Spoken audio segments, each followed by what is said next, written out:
91.2 FM सुन रहे मेरे सभी साथियों को मेरा प्यार भरा नमस्कार। मैं Monika Dwivedi, department of home science, Uttarakhand open university. दोस्तों, वैसे तो हम अक्सर ही स्वास्थ्य, भोजन, आहार, एक अच्छे भोजन को लेके बातचीत करते रहते हैं, लेकिन आज एक खास मौका है, एक खास समय है जिस समय हम आपसे कुछ अपनी बातें, कुछ पोषण के बारे में, कुछ हेल्थ के बारे में हम आपसे प्रतिवर्ष आपसे डिस्कस करते हैं। और यह मौका होता है हमारा पोषण सप्ताह मनाने का। पोषण माह जो है एक मंथ का पूरा प्रोग्राम होता है जिसमें अलग अलग जो विभाग हैं, अलग अलग जो डिपार्टमेंट्स हैं, वो कई गतिविधियां कराते हैं जो कि फोकस्ड होती हैं आपकी हेल्थ, आपके न्यूट्रिशन, आपके वेलबींग को लेके। इसी सब को लेके हम आए हैं आपके पास आज कुछ बात करने के लिए, कुछ बताने के लिए, कुछ शेयर करने के लिए आपके साथ कि क्या है ये पोषण सप्ताह है, क्यों मनाया है, किस प्रकार की थीम्स होती हैं। जैसे कि आपको हमने पिछले कई वर्षों से भी हम आपसे इस बारे में बातचीत कर रहे हैं कि थीम बेस्ड होता है कि पर्टिकुलर एक थीम रखी जाती है, तो पूरे प्रोग्राम, पूरा जो सारा स्ट्रक्चर होता है वो उस पर फोकस्ड होता है। तो बात करें अगर इस बार के थीम की, तो जो मिनिस्ट्री है, ministry of women and child development, इस बार जो मिनिस्ट्री है उसने इसको कई सारी थीम्स में बांटा हुआ है। नॉट अ सिंगल थीम, मतलब कि एक चीज के बारे में हम बात नहीं करेंगे, हम बहुत सारी चीजों के बारे में बात करेंगे जो इंटरकनेक्टेड हैं, जो हमारे हेल्थ, हमारे जो स्वास्थ्य को लेके कंसर्न जितने भी टॉपिक्स हैं। जैसे सबसे पहला अगर इसकी पहली थीम के बारे में बात करें तो वो है अनीमिया। तो बेसिकली अनीमिया इज, आप सभी जानते हैं, शरीर में खून की कमी हो जाना। ये एक लेमन लैंग्वेज है कि शरीर में खून की कमी हो जाना इज कॉल्ड अनीमिया। और बहुत सारे रीजंस हैं कि किस किस वजह से होता है। सबसे जैसे बेसिक हम कहते हैं कि आयरन की कमी से अनीमिया हो जाता है, तो आयरन रिच प्रोडक्ट्स लेते हैं, आयरन की टैबलेट्स लेते हैं, ऐसे फ्रूट्स, ऐसे वेजिटेबल्स लेते हैं जिनमें आयरन अच्छी मात्रा में होता है। तो ये ऐसा एक टॉपिक है, ये एक ऐसा ज्वलंत टॉपिक है इनफैक्ट, जिस पे बात करना बहुत जरूरी है, क्योंकि अधिकांशतः जो अनीमिक हैं वो कौन है? महिलाएं हैं। रीजन इसके पीछे एक तो ये है कि वो एक बच्चे को जन्म देती हैं जिसमें काफी ब्लड लॉस होता है। इसके अलावा ड्यूरिंग द मेंस्ट्रुएशन हर महीने आपका ब्लड लॉस होता है बॉडी से। तो ऐसे कई सारी वजह हैं जिसमें हमारे शरीर से डायरेक्ट ब्लड लॉस होता है, जिसको कवर करने के लिए ऐसा कोई प्रयास नहीं किया जाए अगर, तो शरीर में खून की कमी हो सकती है, अनीमिया हो सकता है। ये भी नहीं कहा जाता कि सबको अनीमिया होगा, जिनके बच्चे होंगे या जिनको पीरियड्स होंगे, जिनको मेंस्ट्रुएशन होगा।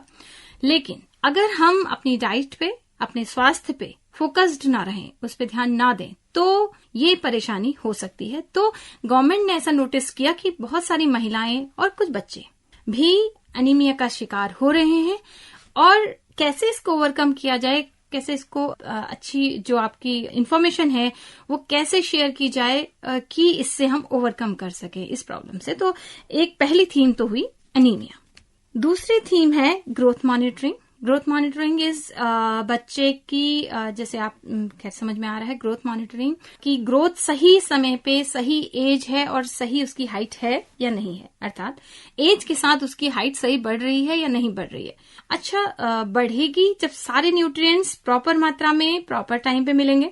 और ग्रोथ रुकेगी किससे? जब जो न्यूट्रिएंट्स जिस समय चाहिए वो नहीं मिलेंगे या मिलेंगे ही नहीं। तो इस चीज को भी हमने ओवरकम करना है। इसके लिए जो RDA टेबल होती हैं, आप जानते हैं, ICMR द्वारा बनाई जाती हैं, जिसमें फिक्स होता है कि किस एज ग्रुप में कौन सा न्यूट्रिएंट किस मात्रा में चाहिए। इनफैक्ट लैक्टेटिंग मदर को कितना चाहिए, और एक प्रेग्नेंट लेडी को कितना चाहिए, और एक नॉर्मल लेडी को कितना चाहिए। इनफैक्ट काम के हिसाब से भी सब डिवाइडेड है कि अगर हैवी वर्कर हैं, मॉडरेट वर्कर हैं, तो आपको क्या कौन कौन से न्यूट्रिएंट कितनी मात्रा में लेनी चाहिए। बच्चों के लिए भी इसकी लिस्ट है। तो उसके अकॉर्डिंग अगर आप सब चीज ले रहे हैं प्रॉपर मात्रा में, तो आप डेफिनेटली सही, आपकी सारी ग्रोथ होंगी और ना आपको कोई इश्यू होगा, हेल्थ इश्यू। तो प्रॉपर मात्रा में सभी जो आपके न्यूट्रिएंट्स हैं उनको लेना बहुत जरूरी है। आपने नोटिस किया होगा आंगनवाड़ी सेंटर्स में भी प्रॉपर ग्रोथ मॉनिटरिंग होती है। जब बच्चे आंगनवाड़ी सेंटर्स में होते हैं तो प्रॉपर हर मंथ उनका वेट और हाइट नापी जाती है, यह नोट करने के लिए कि वे जो बच्चे हैं वो सही बढ़ रहे हैं, सही वेट गेन कर रहे हैं, तो इसका मतलब है कि वो सही न्यूट्रिशन ले रहे हैं। इसके अलावा है complementary feeding. Complementary feeding means हो गया, जैसे बच्चा अभी 6 मंथ का है तो वो केवल मदर मिल्क के भरोसे है, मदर मिल्क पे बेस्ड है, लेकिन जैसे ही वो 6 मंथ के ऊपर जाता है उसको अदर देन मदर मिल्क भी बहुत सारे न्यूट्रिएंट्स चाहिए होते हैं, उसे ऊपर से खाना चाहिए होता है। तो ये जो एज है, अगर इस समय बच्चे को सही जो भोजन है, जो तरल पदार्थ है, जो खिचड़ी, दलिया, जौला, जो भी जिस टाइप का आप उसे खिलाते हैं, जो सब न्यूट्रिएंट्स वाला होता है, ताकि उसे जो उचित मात्रा में न्यूट्रिएंट्स हैं वो मिल सकें, तो दैट इज कॉम्प्लीमेंट्री फीडिंग, कि जैसे आप बच्चा जो है मदर मिल्क से भोजन की ओर को बढ़ता है। इसके अलावा पोषण भी, पढ़ाई भी, ये एक सेंट्रल गवर्नमेंट की ये भी एक योजना है जिसमें हम बात करते हैं कि बच्चों को पढ़ाई के साथ साथ उनको पोषण भी मिले, बच्चा पढ़े भी और अपना हेल्थ का जो बेनिफिट है वो भी गेन करे। तो इसमें जो मिनिस्ट्री है, ministry of women and child development, इन्होंने 2 लर्निंग फ्रेमवर्क्स बनाए हैं, एक है नवचेतना, एक है आधारशिला। तो Navchetana is for 0 to 3 years child in anganwadi centres of course, और जो आधारशिला है वो 3 to 6 है। और इसमें बेसिकली अगर हम बात करते हैं कि ये हैं क्या, ये योजनाएं नवचेतना और आधारशिला, तो जो नवचेतना है उसको 3 तरीके से बांटा गया है, शैशवावस्था में, शिशुअवस्था में, पूर्व स्कूली वर्ष जिसे कहते हैं। तो अगर शैशवावस्था में बच्चा है लाइक 0 to 12 months, मतलब है कि बर्थ से 12 महीने तक, तो उसमें कैसे फोकस रहेंगे हम, उसकी रोजमर्रा की वस्तुओं जिनसे वो खाना पीना खा रहा है, बॉटल्स हैं, जिनसे दूध पी रहा है, जो कपड़े हैं पहनने वाले, उन पे ध्यान बिल्कुल केंद्रित रहता है। और उनकी जो बुनियादी कौशल हैं, जो बेसिक जो वो सीख रहा होता है उस समय, जैसे किसी वस्तु को पकड़ने के लिए पहुंचना, किसी आवाज की नकल करना, और एक सामान को एक जगह से दूसरी जगह रख देना, कोई आपने देखा ड्रॉर्स खोलना बंद करना, इस टाइप से कोई चीज खोलना बंद करना, और इस टाइप की चीजें उनसे कराई जाती है जिसमें थोड़ा सा वो अपने दिमाग का यूज करें। कोई नॉट लगा देना कपड़े में, तो इस टाइप से कोई छोटे मोटे काम कराए जाते हैं जिससे कि उनका अपना मानसिक विकास हो, उनके मोटर डेवलपमेंट भी हो। इसके अलावा शिशुअवस्था अर्थात 12 से 24 महीने में इसमें कुछ अलग जो एक्टिविटीज हैं वो कराई जाती हैं, जैसे उनको किचन के कुछ कामों, जैसे आटा दे दिया, आटे के साथ खेलना, और शीशे में खुद को देखना, अपने को वेल ड्रेस देख के अच्छा सा लगना। और इसके अलावा इस एज में जो बच्चा होता है अर्थात 12 से 24 महीने में, उसे कलर करना और पेंसिल से खेलना, कुछ बनाना, ड्राइंग करना, ये सब बहुत अच्छा लगता है, तो उसे इन चीजों में एंगेज करना। इसी तरह से 24 से 36 महीने में भी अलग अलग टाइप के कामों में, साइकिल चलाना, उससे उसका नाम पूछना, वो नाम बताए, इस टाइप के कुछ अलग अलग एक्टिविटीज कराई जाती हैं। तो ये बेसिकली गवर्नमेंट की एक स्कीम है, जैसे आपने देखा होगा NEP 2020, उसके अंडर में ही ये सब आ रहे हैं कि आप बच्चों पे फोकस करना है, जो उनका आधार है उसे ही मजबूत कर देना है, तो बच्चा क्या होगा, एक मजबूत भविष्य उसका तैयार होता है। इसके अलावा आधारशिला जो है वो है 3 से 6 साल के बच्चे के लिए। इसमें उसके संज्ञानात्मक, शारीरिक, सामाजिक, उसके भावनात्मक विकास सारे इसमें कवर किए जाते हैं। ये एक 48 वीक्स का पाठ्यक्रम है टोटल जो ये बनाया गया आधारशिला।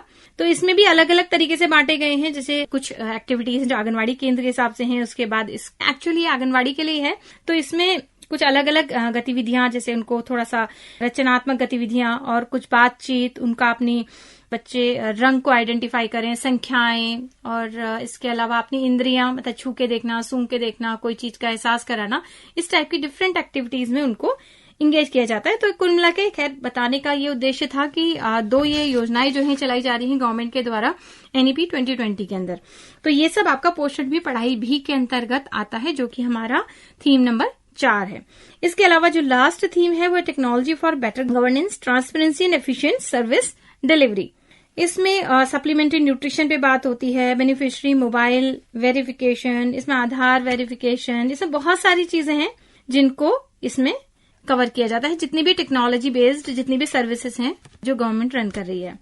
एक जनरल थीम अगर बात करें तो ओवरऑल न्यूट्रिशन है, जिसमें आपका कॉम्प्लीमेंट्री फीडिंग है, ब्रेस्ट फीडिंग है, मतलब इसमें इस बार की थीम में इन्होंने सब कुछ कवर किया हुआ है, पूरा न्यूट्रिशन, पूरा हेल्थ, पूरी टेक्नोलॉजी, जो कुछ भी आपकी हेल्थ और पोषण से रिलेटेड है, तो इस सब को इसमें कवर किया गया है। इसके अलावा कोई एक्टिविटीज करा रहे हैं आप, नुक्कड़ नाटक करा रहे हैं, या फिर कहीं स्कूल में जाके, कहीं आंगनवाड़ी सेंटर्स में कुछ करा रहे हैं, तो ये सब इसमें इस बार कवर किया जाएगा। तो ये तो बात हमने करी इसकी जनरल थीम्स की।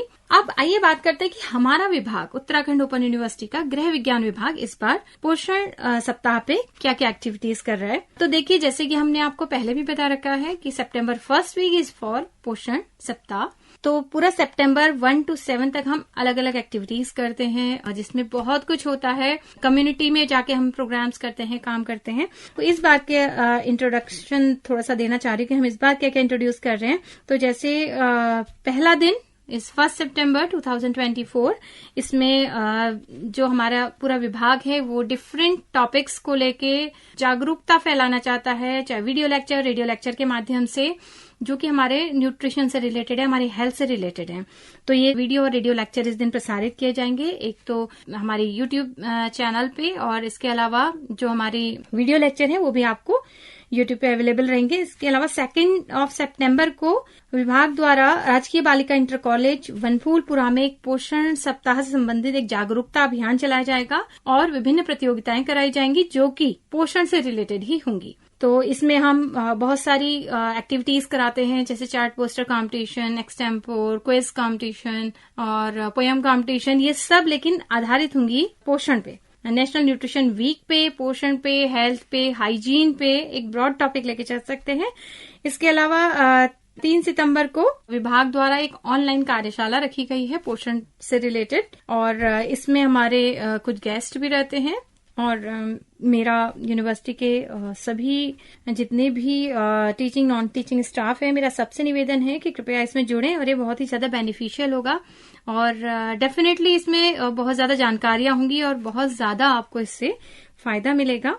इसके बाद 4 सितंबर 2024, इस दिन हम लोग एक हल्द्वानी में ही एक आंगनवाड़ी सेंटर में जाएंगे, और आंगनवाड़ी सेंटर में भी यही पोषण अभियान चलाया जाएगा, जहां पे जो धात्री महिलाएं हैं और जो प्रेग्नेंट लेडीज हैं, इन सब को उनके हेल्थ, उनके जो न्यूट्रिशन है उसके बारे में हम विभाग बताने की कोशिश करेगा। इसमें हम डिफरेंट पैम्पलेट्स, पोस्टर, चार्ट्स, इनके माध्यम से हम उनको बताने का प्रयास करते हैं। एक कोशिश करते हैं कि वो अपने हेल्थ और न्यूट्रिशन है और भोजन को लेके वो थोड़ा सा जागरूक हो सके। इसके बाद 5 सितंबर को जो यूनिवर्सिटी का अडॉप्टेड विलेज है गोदलियावा गांव बसानी, हम लोग वहां पे जाएंगे। वो भी हम हर साल जाते हैं और वहां पे हम डिफरेंट एक्टिविटीज करते हैं। और वहां पे जो महिलाएं हैं, क्योंकि वो हमारा गोदलियावा गांव है, तो वहां पे हमें बहुत ज्यादा मेहनत करनी है, हमें यूनिवर्सिटी को भी रिप्रेजेंट करना है। तो हम वहां पे जो हमारे विभाग में जो हमारे स्टूडेंट्स हैं उनके द्वारा बनाए हुए कई आर्टिकल्स वहां पे जरूरतमंदों को भी देते हैं। और वहां पे बच्चों के लिए बहुत सारी एक्टिविटीज होती हैं, बच्चों को बहुत सारा अच्छा हेल्दी न्यूट्रिशन कुछ न कुछ हम लोग डिस्ट्रीब्यूट करते हैं, कुछ न्यूट्रिशियस फूड। और इसके अलावा 6 सितंबर को हम एक इंटरेक्शन सेशन है स्टूडेंट और फैकल्टी के बीच में, होम साइंस के। तो इसमें जो हमारे स्टूडेंट्स हैं जो ऑलरेडी टीचिंग कर रहे हैं कहीं पे, वो लोग अपने एरिया में कुछ न्यूट्रिशन से रिलेटेड एक्टिविटीज कराते हैं, जिसको हमारे साथ शेयर करते हैं कि उन्होंने क्या क्या कराया, किस तरीके से कराया, किस एरिया में गए और किस तरीके से सब ऑर्गेनाइज किया। एंड द लास्ट 7 सितंबर एक स्कूल है यहाँ पे लालडांड हल्द्वानी, जहाँ लास्ट ईयर भी हम गए थे। इस समय हम थोड़ा सा प्रोग्रेस भी देखेंगे और प्लस एक्टिविटीज भी कराएंगे, और देखेंगे कि लास्ट ईयर इस समय में हमारे क्या डिफरेंस देखने को मिला।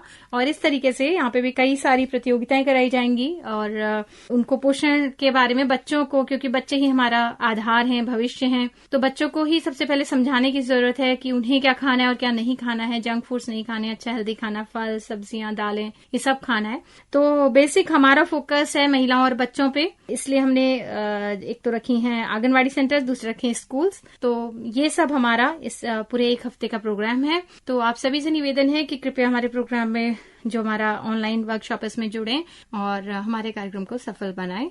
और that's all about the national nutrition week. Thank you so much.